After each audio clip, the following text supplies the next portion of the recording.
Namaskaram from me and Kala. Namaskaram, namaste, or namaskar is a Hindu greeting that says the light in me sees and acknowledges the light in you, or the God in me sees and acknowledges the God in you. O sige, yun na, okay na yun. ay shush. Okay, sorry na. Halika na. Hi.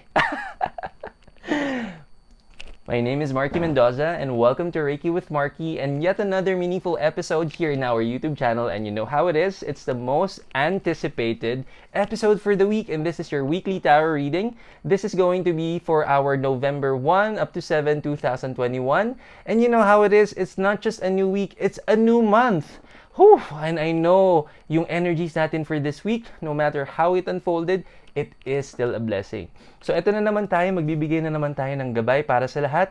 Ano na naman kaya ang magiging energy natin for this week? And this time, we are going to be using a different tarot card. And I also figured, every time we're going to be doing our tarot reading session, iba-ibang cards naman ang gamitin natin para makita nyo naman ng iba sa mga collections ng tarot na ginagamit ko. And this time, this is going to be the Golden Tarot of the Tsar. This is gonna be our tarot na gagamitin natin for the week. Now, just how it is, we are gonna be getting 8 different cards representing 7 energies of the day, 1 extra card to represent yung ating pinaka-guide for the whole week. Also, may dalawang klase ng mga tarot cards that we may be getting in our daily energies. Pwedeng major cards, pwedeng minor cards. Pag major card na nakuha natin, it's very clear. Either it's a solid blessing or pwede namang warning. Now, if we get minor cards, hindi naman ibig sabihin dito maganda. Ibig sabihin lang may mga tatrabahuin pa tayo for it to manifest for better blessings. So without further ado, tignan na natin kung anong energy natin for Monday tomorrow, and this is November 1, 2021. Happy Halloween, di ba? Ang ganda ng ang ganda ng guest natin, di ba? Yung anak kong si Kala. Pero tignan natin anong energy for November 1, 2021. What's the general reading for everybody? Here we go. Okay. Wow. Okay. So, we have the 2 of Cups. This is gonna be our energy for tomorrow, 2 of Cups. Okay. Wow. First day of the month, first new day of the month, and medyo kapit tayo sa ating mga emotions, okay? I want us to be very, especially for tomorrow, magbaon ng maraming pasensya. As early as tonight, magbaon ng maraming pasensya because we really need to make sure na yung pasensya natin is our focus dahil for tomorrow, hold on, yan, for tomorrow, we are talking about emotions that may be imbalanced when it comes to our relationships. This is really more of the personal. And here's the thing, starting of the new month, that means marami tayong kailangan gawin. There are many priorities na kailangan natin balansehin, but there are personal relationships na priorities na kailangan din nating pagtuunan ng pansin. At the same time, this is going to require our focus as well. Hindi man siya katulad ng importansya ng mga priorities natin sa work. But I'm telling you, when we talk about matters of the heart, when we talk about yung mga priorities na kailangan nating ayusin sa bahay, some arguments may arise while we're going to go through our tomorrow's energy. So kung hindi tayo masyadong emotionally balanced as we go through and prepare for our day, there is a huge tendency that this may lead into conflict. So, I know, umpisa pa lang ng buwan natin, pero kakapit na tayo. But, all I'm saying is that, I won't see these opportunities as initially bad. When we talk about mga possible conflict, kasi one thing is for sure, kapag may mga ganyang opportunities, may mga experiences wherein the emotions are gonna be involved with our relationships, ibig sabihin, this is a good way for us to strengthen the relationship once maayos natin ito. Initially, because of the emotional imbalances that both parties or all the parties involved in the situation may feel, hindi naman ibig sabihin na ito'y masama lang. These are really part of the relationship na once naayos, it really strengthens the relationship. So, kapit lang, okay? Now, what is our November 2? What is our November 2 na energy? And what is the general reading for everybody? And here we go. Okay. Okay. This is 4 of Cups. Okay. So, medyo may konting hangover pa tayo sa mga may konting hangover pa tayo sa nangyari ng Monday. Mangyayari pa lang, but of course, parang on a Tuesday, parang ito na yung nangyari nun. Now, these experiences na mangyayari sa Monday may necessarily overflow pa on a Tuesday, and some disappointments may happen. And these are not simply just disappointments.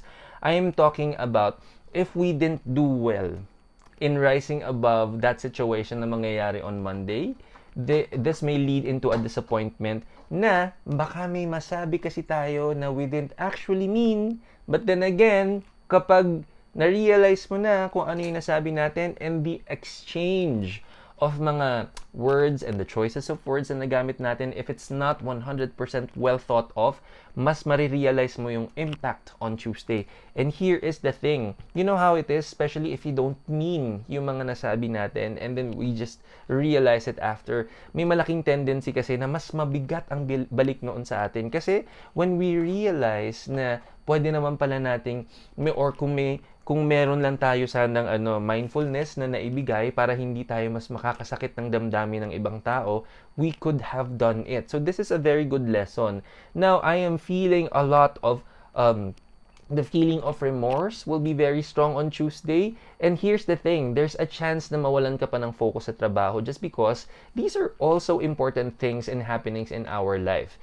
Na kahit na ang one of the top priority that we have, especially for the week, is our priority in how we're going to polish everything at work. Syempre, equally, after work, it's all about how our relationships at home will come into play.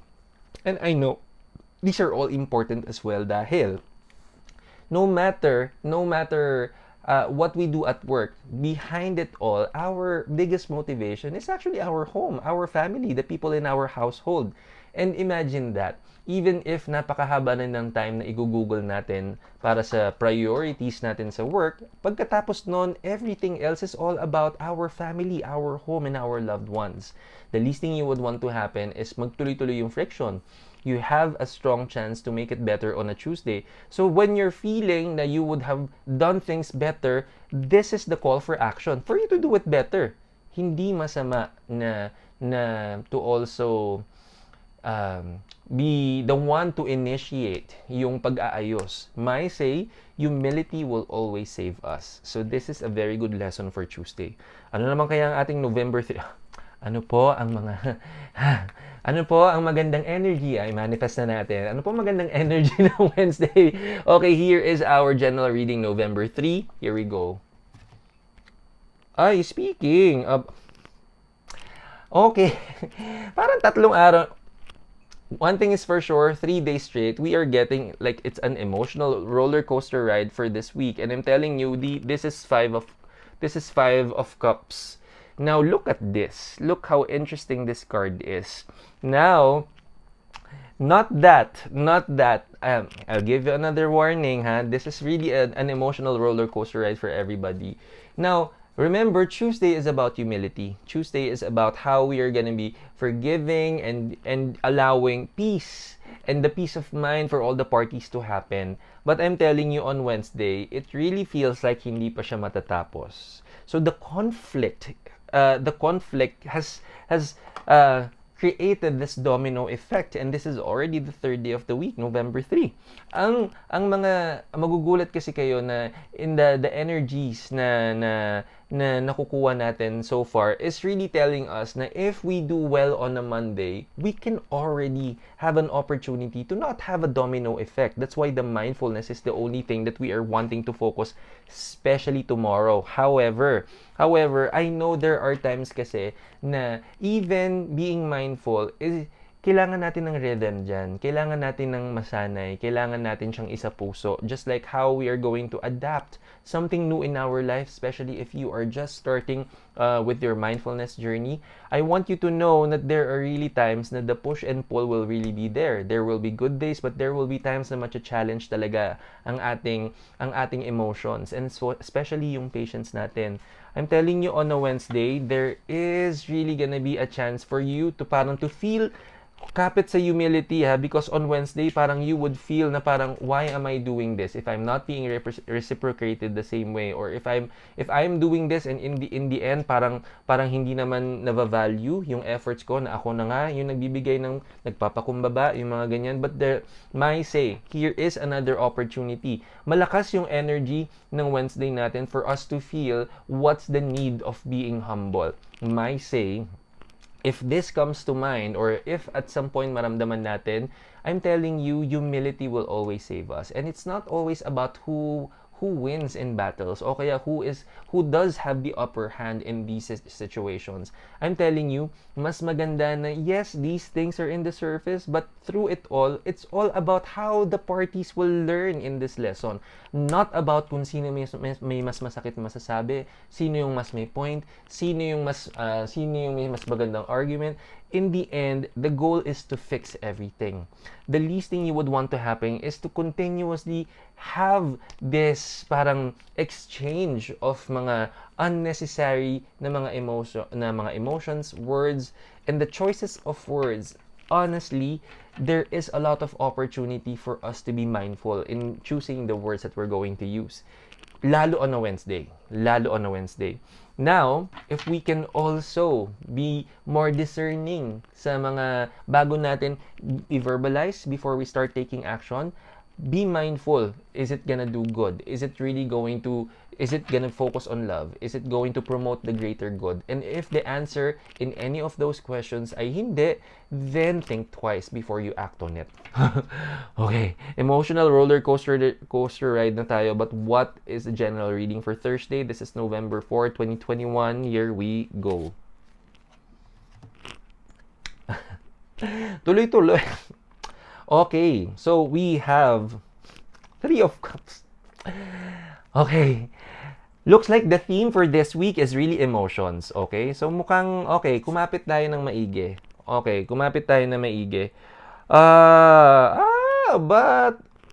Bumawi naman pala. And then forgiveness will happen. And then forgiveness and happiness will happen on a Thursday. Only that, syempre, this is really the best time if, let's say, hindi talaga natin magawa maging mindful starting from Monday, and talagang no matter how many efforts we provide para to uphold our peace, love, and kindness towards one another, pero pag hindi, if it comes to a point na lumagpas pa siya ng Wednesday, pero pagdating ng Thursday, this is going to be a very good opportunity for us to turn things around. No matter how long, I'm telling you, marami pa tayong priorities. Kasi itong mga to, I'm telling you, yung mga cards na lumalabas ngayon, this is really gonna be a pressing na energy. But ito lang yung pinaka-obvious and mararamdaman natin na energy. But it does not mean that we're not gonna be busy with all of our priorities, with other life aspects, with career, other relationships, pang sarili natin, our goal streams, goal streams and aspirations.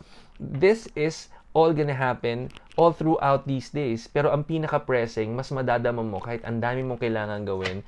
These matters of the heart, mas magiging very evident na hihilahin niya yung energy mo for that. Now, Thursday you can turn things around. But as you turn things around, I hope a very good takeaway is to learn from these mistakes. Learn from the opportunities na nag-unfold here, and to prove yourself na you are really someone who can be the bigger person in any situation.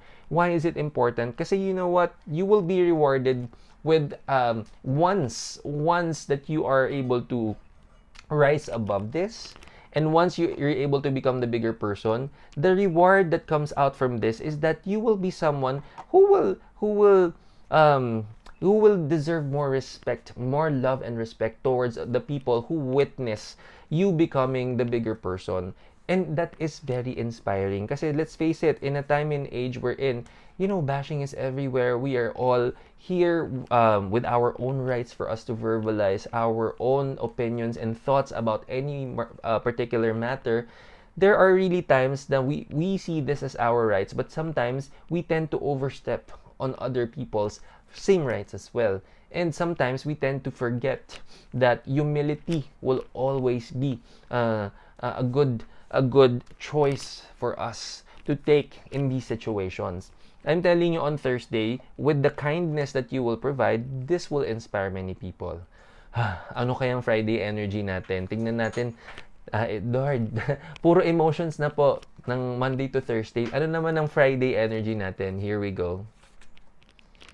Ay, in fairness, very good naman pala. Ano, actually, I overlooked it. Nakita ko yung number, pero warning, warning, warning, warning. Friday, this is the Tower. Warning. The Tower is actually one of the cards na alam natin na magsasabi sa atin na you really have to listen, because I'm telling you, if hindi natin to maayos, it can fall and crumble on a Friday. Okay. So, decisions in the past, yung mga decisions na ginawa natin in the past, saan mas evident to? In our career. Okay. There are decisions that are not 100% well thought of na ginawa natin sa past na ang effect niya is on Friday. This is actually also an overflow of the things that we were not able to take control of dahil the first 4 days of the week, our mind and our heart is elsewhere. There are many things na na-overlook natin that will also have a huge impact in our Friday. Ayun na nga. And so, I want us to really be mindful on a Friday, kasi the least thing you would want to happen is that may mga challenges ka na inaayos at in your personal life, pero imagine if it's equally the same thing na kailangan mo ring ayusin in our career, nakakabugbog yung feeling. And so, hindi pa nangyayari tong mga to. The more mindful we become, the better, dahil it lessens the impact. Okay, ano naman kaya ang Saturday energy natin, November 6? Here we go. Ay, bumawi naman, in fairness. Bumawi naman siya. Okay. Well, this is our card. Another major card, and this is the Strength card. This is our Saturday energy. On Saturday, teka lang. Oh. Okay.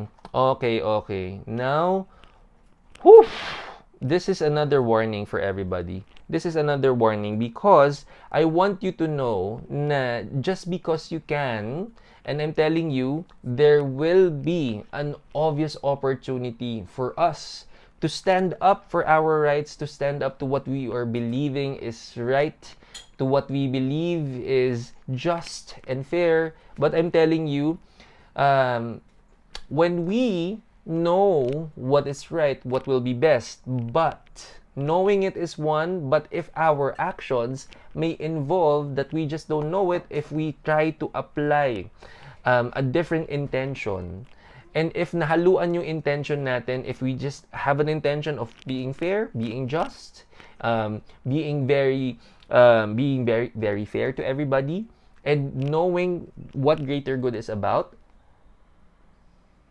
upholding greater good is one, but I'm telling you, if we resort to saying or doing or haluan natin yung intention na hindi maganda, magba-backfire sa atin. Okay, so we need to be very, very extra patient. Now, I want us, kung may opportunity na makita, to stand for what you believe in, also fight for that, but also honor love and kindness towards one another. Be patient. Okay, ano naman? Napapakapit na ako sa linggo natin to. Ano ang ating Sunday energy? And this is going to be November 7, 2021. Here we go. Okay. It's an actual... Oh, gosh. This is really gonna be an emotional roller coaster ride for a Sunday. But, this is gonna be 9 of Cups. Tama ba? 9? Yes. This is 9 of Cups. And this is our Sunday energy. Now, I'm telling you what the 9 of Cups is about. This is really... okay naman pala. Nakabawi naman na din. Okay. This is a day that you will receive rewards. These are unexpected rewards that will be given to you. So, in short, saan natin pwede makuha to? Through kindness. Okay? Through kindness, an unexpected reward will be given. And sometimes, the rewards that we're expecting may not necessarily be monetary, But no, in the future, yung reward na yun ay ibibigay sa'yo and it's gonna be immeasurable. It's not just monetary, but this is the kind of reward that you will remember the rest of your life. Wow! So in short, mas maging mabait. Lalo na sa linggo. Okay, you'll never know kung sino ang magbibigay niyan. And I'm very excited as well. So ano naman ang pinaka-guidance natin for the week? What is going to be our guide for this week? Here we go. Ayun nga. Okay. Okay. Wow, this is a very good reflection, okay? We have the star. It's another major card. Imagine tatlong major cards ang lumabas sa atin this week. And you know what? Kaya ito ang message sa atin because the star is a message of inspiration. And I want you to know that when you talk about this card, the inspiration card, this card really tells us that no matter how rough the situation will be, no matter gaano ka roller coaster, imagine, Monday up to Thursday is full of emotions. Friday, it will take a toll on our career. Having the tower as a card, that's gonna tell us something. It will really leave a mark, I'm telling you. But at the same time, why are we given the star? Because through it all, our goal is to just experience lahat ng ups and downs. But through it all, the best reward that the universe will give us is knowing how to rise above through it all. By using your love and your kindness and your humility to just learning no matter how rough it is. Yung mga learnings na makukuha mo is the power of humility and the power of the rewards that are immeasurable beyond the monetary rewards because you are gonna win people's hearts by knowing that you can be someone who can at the same time uphold what is true, what is fair, what is just, but you are someone who has the bigger heart for everybody. Na sometimes all it takes is for us to be kind and loving with each other. And no amount of money can actually measure yung fulfillment ng tao when it comes to discovering that they can be someone amidst all chaos. They can be someone who can choose love. And if you are someone who hasn't tried experiencing this week is the perfect opportunity for you to do so.